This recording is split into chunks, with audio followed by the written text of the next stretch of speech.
வணக்கம். இன்றைய காவல் விரைவு செய்தி. நெய்வேலி நகர் காவல் நிலைய சரகத்தில் 21 கிலோ கஞ்சா போதைப் பொருள் பிடித்தது சம்பந்தமாக கடலூர் மாவட்ட காவல் கண்காணிப்பாளர் திரு எஸ் ஜெயக்குமார் IPS அவர்கள் பத்திரிகையாளர்கள் சந்திப்பு. போதைப் பொருட்களுக்கு எதிராக, அதாவது குறிப்பாக கஞ்சாவுக்கு எதிராக பல சோதனைகள் செய்து பறிமுதல் செய்திருக்கிறோம். கடந்த வருடம் பார்த்தீங்கன்னா 230 கிலோ கஞ்சா பறிமுதல் செய்திருக்கிறோம். நம்ம மாவட்டத்தில் பார்த்தீங்கன்னா அதாவது ஆந்திரா, ஒரிசா போன்ற மாவட்டங்கள்லேருந்து நமக்கு இங்கே வரும். ஸோ இங்கே யார் அதை வாங்கி விற்பனை செய்கிறார் அப்படின்றத கொண்டு நம்ம அவர்களை கைது செய்து நடவடிக்கை எடுத்து வருகிறோம்.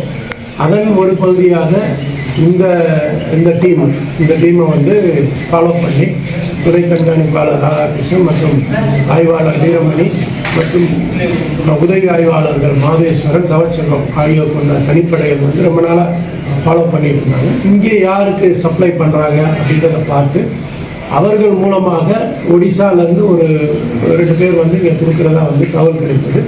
அதன் பேரில் இன்றைக்கி மார்ச் கேட் பக்கத்தில் அதிகாலை இந்த ஒடிசாலேருந்து வந்த அபிலேஷ்குமார், அவர் கூட வந்த அலிசா, 2 பேர்கிட்ட இந்த கஞ்சா பொருள் பறிமுதல் செய்யப்பட்டுள்ளது. இது 21 கிலோ. இது யார் யாருக்கு சப்ளை பண்ணுறாங்கன்னு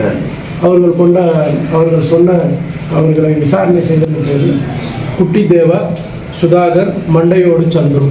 ஸோ இந்த 3 பேருக்கு நெய்வேலி பகுதியில், அதுபோல் ஜீவா என்ற நபர் பன்ருட்டி பகுதியை சார்ந்தவர், அவருக்கும் சப்ளை செய்கிறதாக தகவல் கிடைத்தது. இப்போ அவங்க 4 பேரை பிடித்து வைத்திருக்கிறோம். இந்த கஞ்சாவோடு அவங்க எப்படி பேக்கெட் போடுறாங்க அப்படின்றதையும் நம்ம இது பண்ணியிருக்கோம்.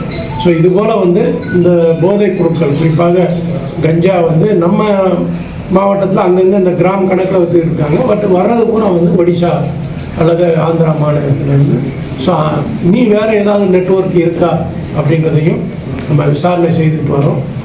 இந்த பிடிபட்டவர்களிடமிருந்தும் மற்றவர்களிடமிருந்தும் இந்த புரோக்கராக செயல்பட்டவர்கள் விசாரணை செய்யப்பட்டு வருகிறது. சரி, ஏற்கனவே நிறைய பேர் கஞ்சா வழக்கில் போட்டு குண்டாஸ் வரைக்குமே நம்ம லாஸ்ட் மந்த் நீங்கள் நடவடிக்கை எடுத்துருக்கீங்க. பட் ஆனால் இன்னும் அந்த புழக்கங்கள் குறையிறது நிற்பாட்டியா இருக்குது. காரணம் பார்த்தீங்கன்னா கடந்த வருடம் மட்டும் 5 வழக்குகள் கமர்ஷியல் குவான்டிட்டி 21 கிலோவுக்கு மேலே, ஒரு 30, 35, 50 கிலோ வரைக்கும் நம்ம போட்டிருக்கோம். போட்டவங்க இப்பயும் நான் சொல்கிறேன் 120 பேர் இன்னும் ஜெயிலில் தான் இருக்காங்க. அந்த புரோக்கர்ஸ் பேர் செய்யப்பட்டோம். அது இல்லாமல் சில பேர் இனி வெளியே இருக்காங்க. அவங்கள தலைமறைவாக இருந்தாங்க. அவங்கள தேடும் பொருட்டு தான். பட் கஞ்சாவின் புழக்கம் முந்தைய விட நல்ல கட்டுப்பாடாக இருக்கிறது.